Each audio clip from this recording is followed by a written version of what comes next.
Bien sûr, on vous a méprisé.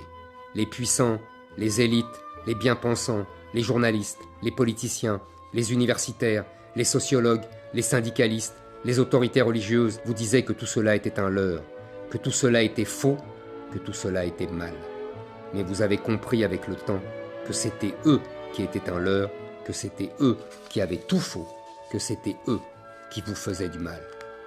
La disparition de notre civilisation n'est pas la seule question qui nous harcèle, même si elle les domine toutes.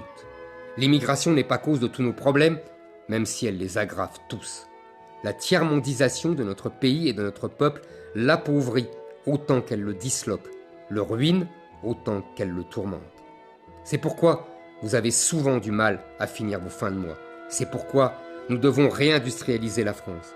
C'est pourquoi nous devons rééquilibrer notre balance commerciale, réduire notre dette qui grossit, ramener en France nos entreprises qui ont déménagé, redonner du travail à nos chômeurs.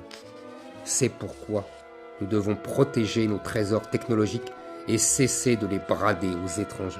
C'est pourquoi nous devons permettre à nos petites entreprises de vivre et de grandir et d'être transmises de génération en génération. C'est pourquoi nous devons préserver notre patrimoine architectural, culturel et naturel.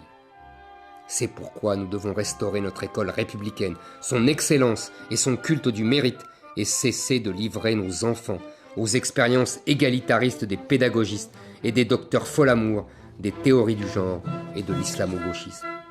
C'est pourquoi nous devons reconquérir notre souveraineté abandonnée aux technocrates et aux juges européens qui ont dépouillé le peuple français de sa capacité à décider de son sort au nom des chimères d'une Europe qui ne sera jamais une nation.